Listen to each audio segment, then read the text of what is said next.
Diane Keaton's cause of death has been revealed. Her family shared a statement with People magazine, revealing that she died from pneumonia on October 11th. Le silence est venu en premier. Le 11 octobre 2025, la lumière du matin a inondé les fenêtres de Californie. Une tasse de thé était posée chaude sur le bureau. Des lunettes de lecture reposaient à côté d'un journal ouvert.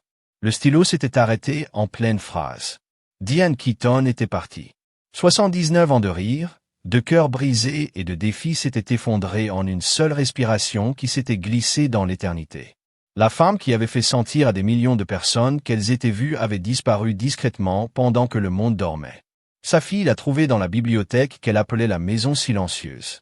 La tête inclinée vers la lumière du soleil, les yeux mi-clos.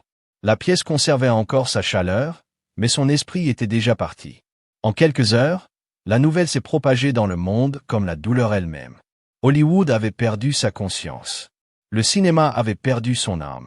Mais l'histoire réelle n'était pas sa mort. C'étaient les décennies de batailles silencieuses qu'elle avait survécues pour arriver là. Les amours qui s'étaient échappés. La solitude qui avait persisté derrière chaque sourire.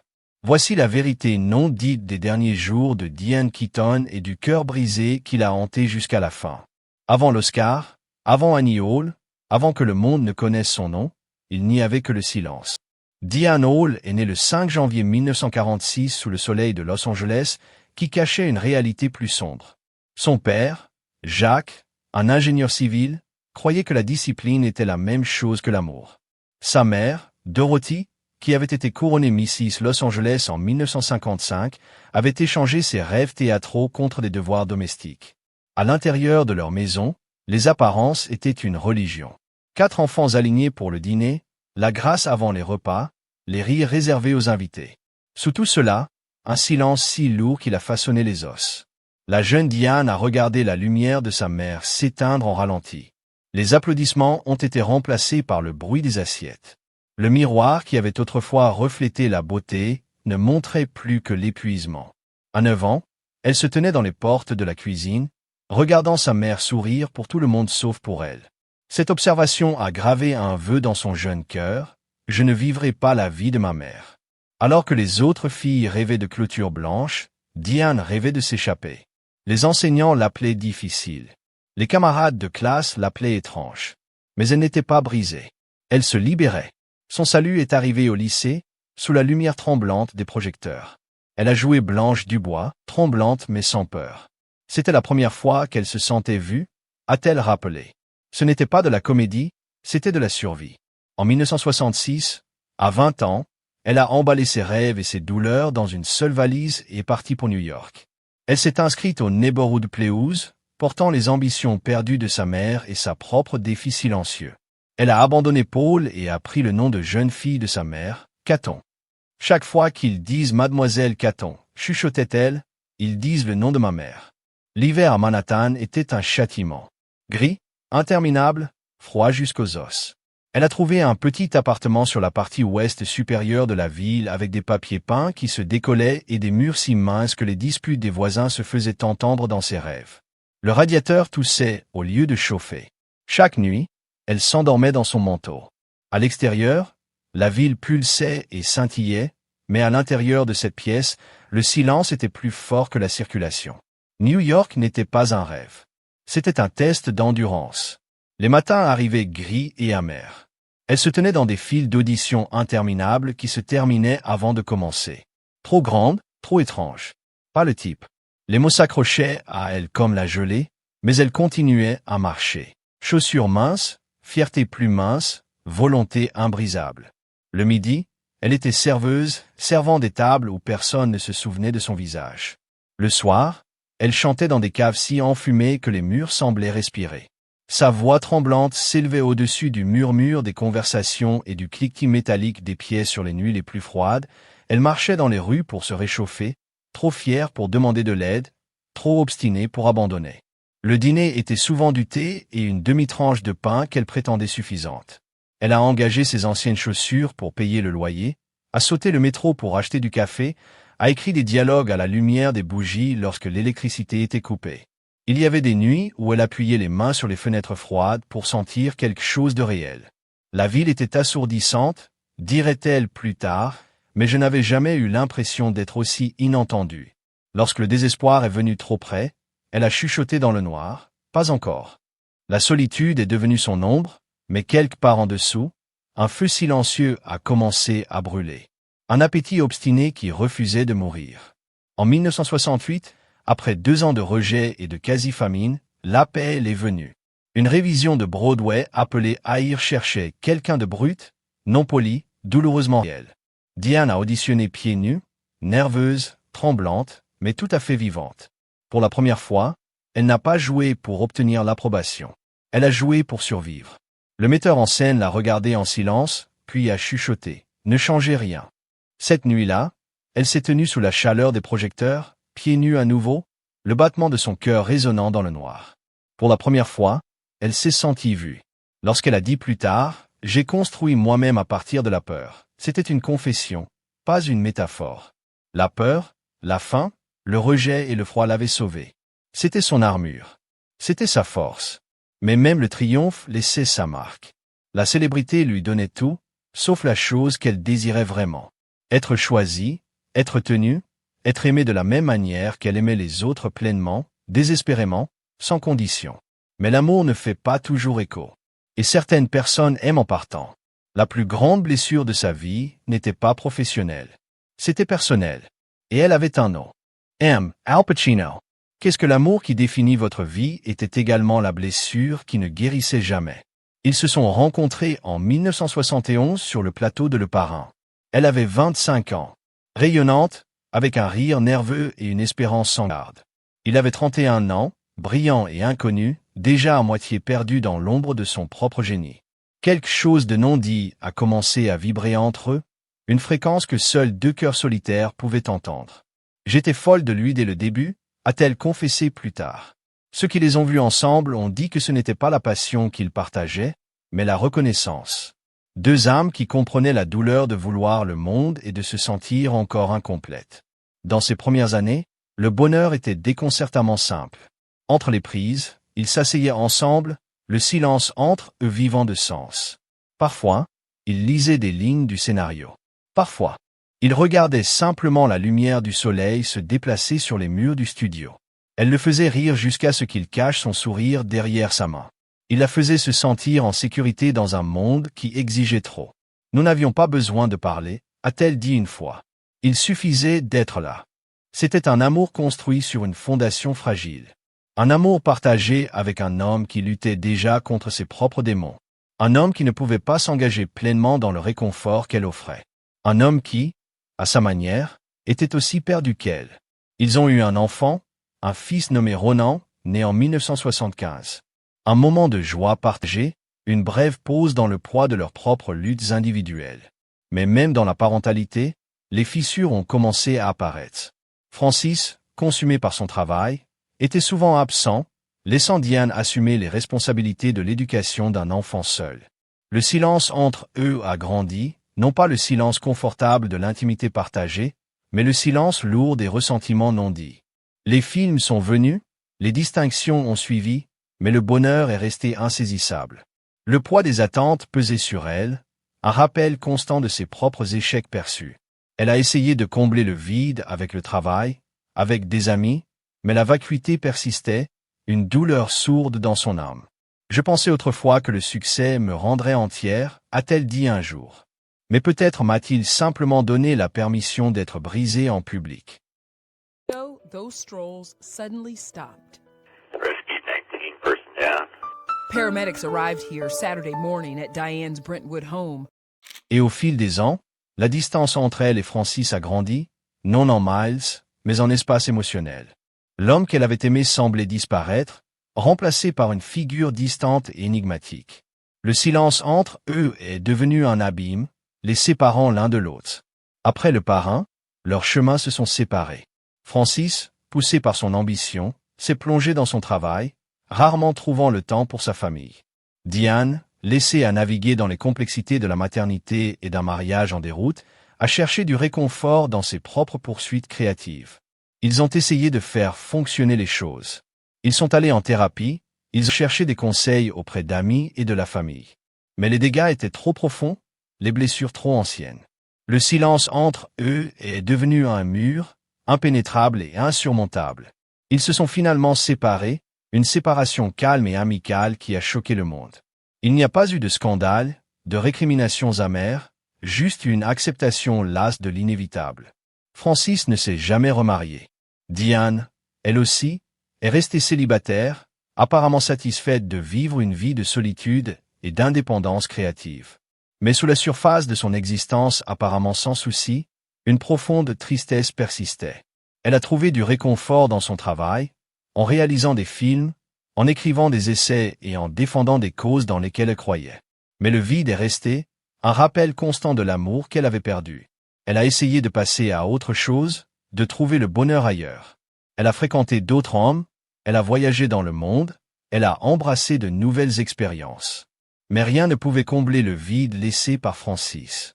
Il est resté une présence constante dans sa vie, un souvenir amer de l'amour qui aurait pu être. Ils se sont parlé occasionnellement, leur conversation teintée d'une mixture d'affection et de regret. C'était comme si nous étions deux navires qui passaient dans la nuit, a-t-elle dit un jour. Nous étions toujours là, mais nous n'étions jamais vraiment ensemble. Alors qu'elle approchait de ces dernières années, elle a trouvé une certaine paix, en acceptant les imperfections de sa vie et en embrassant la solitude qui était devenue sa compagne. Mais le silence a persisté, un rappel constant de l'amour qu'elle avait perdu, des rêves qu'elle avait abandonnés, de la vie qu'elle aurait pu vivre. Et ce matin fatidique du 11 octobre 2025, alors qu'elle était assise dans sa bibliothèque, stylo en main, essayant de capturer l'essence d'une vie vécue, le silence a finalement réclamé son dû. Le stylo s'est arrêté, la lumière s'est éteinte, et Diane Keaton, l'actrice aimée, l'icône d'une génération, a glissé dans les bras silencieux de l'éternité. Voici la traduction du texte en français. Ces dernières paroles, non dites, restèrent suspendues dans l'air, un écho poignant d'une vie vécue à l'ombre du silence. Le silence qui avait été son compagnon constant. Le silence qui finit par la réclamer. La fin d'une ère. Et au fil des ans, une mélancolie discrète s'abattit sur Hollywood, un changement subtil dans la façon dont nous comprenions la célébrité, la vulnérabilité et la puissance durable du cœur humain. Il devint clair que l'héritage de Diane Keaton n'était pas simplement lié au film qu'elle avait tourné, aux récompenses qu'elle avait remportées ou au style qu'elle avait défini. C'était à propos du courage qu'elle incarnait, de l'honnêteté qu'elle partageait et de la grâce avec laquelle elle naviguait dans les complexités d'une vie vécue sous les feux de la rampe. Elle comprenait, peut-être mieux que la plupart, que même les étoiles les plus brillantes projettent des ombres, et c'est dans ces ombres que les vérités les plus profondes étaient souvent révélées. Le rire qui résonnait dans les studios commença à s'estomper, remplacé par un sentiment de perte envahissant, une reconnaissance poignante qu'une génération d'icônes disparaissait lentement. Ce n'était pas seulement la fin d'une ère, c'était la fin d'une façon d'être, une époque où la sincérité et l'authenticité étaient encore considérées comme les plus importantes. Une époque où la vulnérabilité n'était pas une faiblesse, mais une source de force. Une époque où il était encore possible de croire que l'amour pouvait tout conquérir. Et puis, comme pour souligner la fragilité même des récits les plus soigneusement construits, un nouveau chapitre s'ouvrit, qui allait remettre en question tout ce que nous pensions savoir sur le monde apparemment idyllique de Diane Keaton. La nouvelle se répandit, d'abord en murmures, puis en vagues, que son fils, Duke, avait été arrêté et accusé de meurtre. Les détails étaient brutaux, horrifiques, un contraste saisissant avec la chaleur et la lumière qui avaient toujours défini l'image publique de sa mère. Un jeune homme, à peine sorti de la vingtaine, accusé d'avoir pris une vie, brisant l'illusion de perfection qui entourait la famille Keaton. Le monde regarda, choqué, alors que la nouvelle se répandait comme un feu de forêt, transformant le récit d'une icône aimée en une histoire tragique de perte et de cœur brisé. Les médias sociaux explosèrent de spéculations, d'indignation et d'un sentiment de désarroi palpable. Comment cela pouvait-il arriver? Comment le fils de Diane Keaton, élevé dans un tel privilège et entouré d'amour, pouvait-il être capable d'une telle violence? Le procès devint un spectacle, une frénésie médiatique qui exposa le côté sombre même des familles les plus célébrées. La salle d'audience était remplie de journalistes, de photographes et de curieux, tous impatients de voir se dérouler la désintégration d'une famille apparemment parfaite. Duke, autrefois un jeune homme vibrant et prometteur, apparut amaigri et retiré, l'ombre de son ancien moi. Diane Keaton, son visage gravé de douleur. S'assit silencieusement dans la galerie, ses yeux fixés sur son fils, une supplique silencieuse pour la compréhension et le pardon. L'accusation présenta un cas convaincant, détaillant les événements qui avaient mené au meurtre, peignant un tableau d'un jeune homme troublé luttant contre la toxicomanie et les problèmes de santé mentale. La défense argumenta que Duke n'était pas responsable de ses actes, qu'il était une victime des circonstances, un pion dans un jeu plus grand de toxicomanie et de désespoir. Le jury délibéra pendant des jours, luttant avec les preuves, les arguments et le poids de la responsabilité. Et puis vint le verdict, coupable. Le mot résonna dans la salle d'audience, silençant les murmures, éteignant l'espoir. Le monde de Diane Keaton s'effondra autour d'elle, les fondations de sa vie soigneusement construites se brisant en 1000 morceaux. L'image d'elle, figée dans un moment de douleur indicible, devint un symbole d'une famille déchirée, une tragédie jouée sur la scène du monde. La sentence fut la réclusion à perpétuité, un coup dévastateur pour une famille déjà secouée par la perte. Duke fut emmené, englouti par le système, son avenir sombre et incertain. Diane Keaton fut laissée pour ramasser les morceaux, pour naviguer dans un monde qui venait de devenir méconnaissable. Le rire s'était arrêté. Les applaudissements s'étaient estompés. Le projecteur s'était déplacé, projetant une longue ombre sombre sur une vie qui avait autrefois semblé si lumineuse. Les médias, impitoyables dans leur poursuite d'une histoire, disséquèrent chaque aspect de l'affaire, examinant le passé de la famille Keaton, cherchant des indices pour expliquer la tragédie. Les anciennes interviews furent réexaminées, les photographies de famille analysées, chaque détail examiné dans les moindres détails. Le public, affamé de réponses, exigea des explications, cherchant quelqu'un à blâmer, quelque chose à comprendre. Mais il n'y avait pas de réponse facile. Il n'y avait pas d'explication simple. La vie, comme Diane Keaton l'avait appris, était compliquée et remplie de tours et de détours inattendus, de pertes déchirantes et de moments de tristesse profonde. Elle avait toujours été une femme de force, une survivante, mais c'était un fardeau qu'elle pouvait à peine supporter. Le poids des actes de son fils, la honte de sa sentence, la douleur de son absence, menaçaient de la broyer. Et pourtant, même au milieu de cette douleur inimaginable, Diane Keaton trouva un peu de réconfort. Elle a trouvé du réconfort dans le soutien inébranlable de ses amis et de sa famille, dans l'expression de sympathie de ses fans du monde entier, et dans la force silencieuse de son propre esprit. Elle s'est souvenue des leçons qu'elle avait apprises au fil des ans, de l'importance de la résilience, du pouvoir du pardon et de la beauté durable du cœur humain. Elle s'est souvenue des paroles de sa mère, qui résonnaient à travers les années. Même dans la nuit la plus sombre, il y a toujours un éclair de lumière. Elle s'est accrochée à cette lueur, refusant d'être consumée par le désespoir. Elle a décidé d'honorer la mémoire de son fils en militant pour la sensibilisation à la santé mentale, en luttant pour la réforme de la justice pénale et en parlant contre les injustices qui I don't want to make those sacrifices, and the bottom line is nobody should have to. Nobody thinks of me a badass because the implication of being badass is like, oh. afflige notre société. Elle savait que son parcours serait long et difficile, mais elle n'était pas seule. Elle avait l'amour de sa famille, le soutien de ses amis et la croyance inébranlable dans le pouvoir de l'espoir. Elle allait continuer, non pour elle-même, mais pour son fils, pour les victimes de la violence et pour tous ceux qui ont été touchés par la tragédie de la perte. Et au fil des ans, Diane Keaton a commencé à guérir, lentement mais sûrement, en reconstituant les fragments de sa vie brisée. Elle a trouvé du réconfort dans son travail, dans son jardin et dans les moments de réflexion silencieuse. Elle a appris à vivre avec la douleur, à accepter les imperfections et à apprécier la beauté de chaque moment fugace. Elle est devenue un phare d'espoir pour les autres qui luttent contre la perte, un symbole de résilience face à l'adversité. Elle a partagé son histoire avec le monde, parlant ouvertement et honnêtement de sa douleur, de ses luttes et de ses triomphes. Elle a inspiré de nombreuses personnes à trouver la force en elles-mêmes, à surmonter leurs défis et à vivre leur vie à fond. Et lorsqu'elle a regardé en arrière sur sa vie, Diane Keaton a réalisé que même au milieu de la tragédie, il y avait de la beauté, de la grâce et de l'espoir.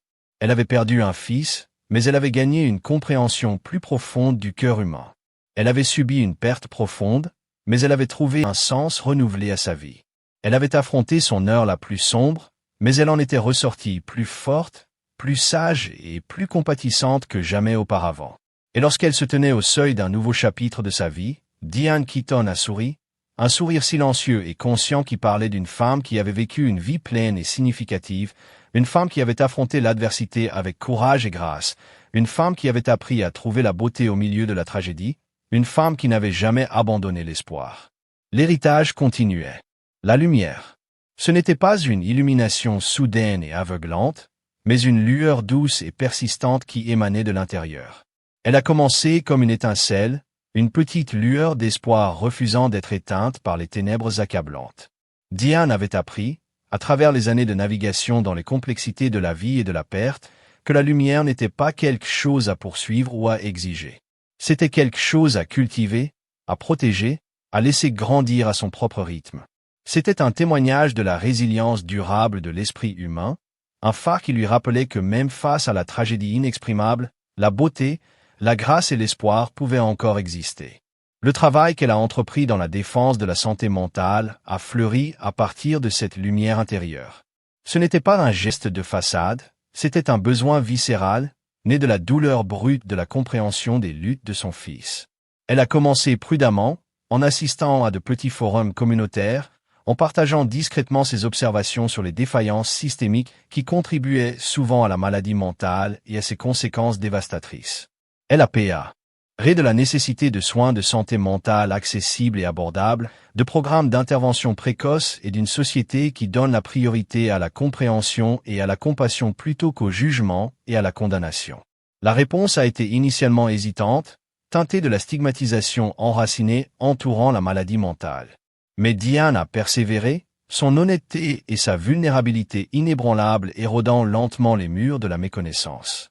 Elle a partagé des histoires, non seulement sur la douleur de son fils, mais sur les luttes qu'elle avait affrontées tout au long de sa vie, les pressions de la célébrité, les angoisses de la maternité, la bataille constante pour concilier sa personnalité publique avec son moi privé. Ces révélations personnelles ont résonné profondément avec les auditoires, créant un sentiment d'expérience partagée et favorisant un climat d'ouverture et d'acceptation. Son engagement en faveur de la réforme de la justice pénale a reflété son attention portée à la santé mentale. Elle savait, intellectuellement, que les actes de son fils étaient motivés, en partie, par la maladie mentale. Mais elle comprenait également les complexités du système juridique, les inégalités qui affectaient de manière disproportionnée les communautés marginalisées et le besoin urgent de réforme de la justice réparatrice. Elle a commencé à travailler avec des organisations dédiées à la réforme des lignes directrices de condamnation, à plaider pour des alternatives à l'incarcération et à promouvoir des programmes de réhabilitation pour les délinquants. Elle n'a pas évité les conversations inconfortables, remettant en question les récits dominants sur la criminalité et les peines. Elle a parlé avec éloquence de l'importance de s'attaquer aux causes profondes de la violence, la pauvreté, le manque d'éducation, le racisme systémique et de créer une société qui offre des opportunités de rédemption et une deuxième chance. Elle est devenue une voix puissante pour ceux qui se sentaient réduits au silence, pour ceux qui se sentaient oubliés, pour ceux qui avaient été emportés dans un système qui perpétuait souvent des cycles de désespoir. Le jardin est devenu son sanctuaire. Après le choc initial et la douleur qui ont subsisté, Diane a trouvé du réconfort dans le rythme calme de la nature.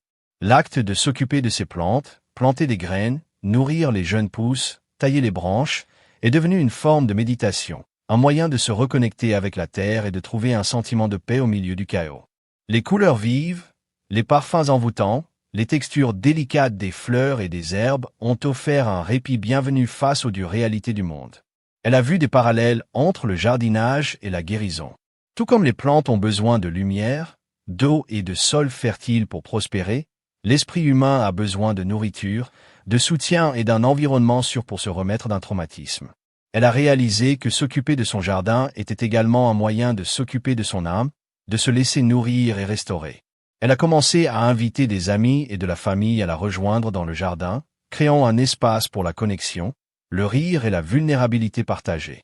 Son travail s'est également étendu au mentorat de jeunes, en particulier ceux qui luttent contre des défis similaires à ceux de son fils. Elle a compris que la douleur de la perte pouvait être isolante et accablante, et elle voulait offrir une ligne de vie à ceux qui se sentaient perdus et seuls. Elle a partagé son histoire ouvertement et honnêtement, soulignant l'importance de demander de l'aide, de construire des systèmes de soutien solides et d'accepter ses imperfections. Elle n'a pas offert de réponse facile ou de platitude. Elle a reconnu les complexités de la vie, l'inévitabilité de la douleur et l'importance de trouver son propre chemin vers la guérison. Elle a encouragé ses protégés à être résilients, à être compatissants et à ne jamais abandonner. Elle est devenue une mère de substitution pour beaucoup, offrant une oreille attentive, une étreinte réconfortante et une croyance inébranlable en leur potentiel. L'expression de sympathie du monde entier avait été humble.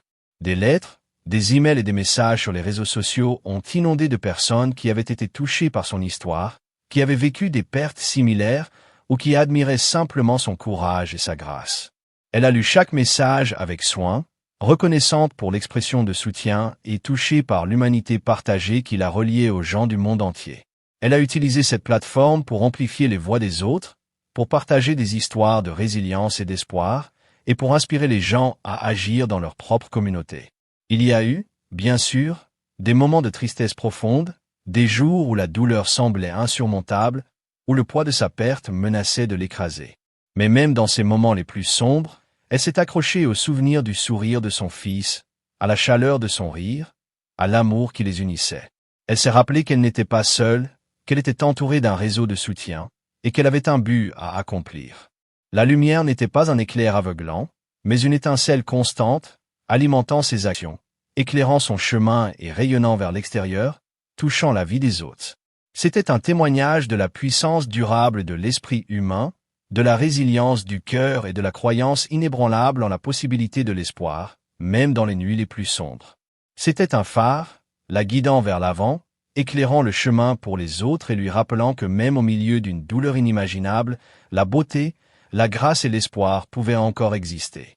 L'héritage ne serait pas seulement à propos de la tragédie, mais de la transformation, de l'engagement inébranlable à rendre le monde un peu plus lumineux, un peu plus gentil et un peu plus compréhensif, une petite action à la fois. L'héritage ne serait pas seulement à propos de la tragédie, mais de la transformation, de l'engagement inébranlable à rendre le monde un peu plus lumineux, un peu plus gentil et un peu plus compréhensif, une petite action à la fois.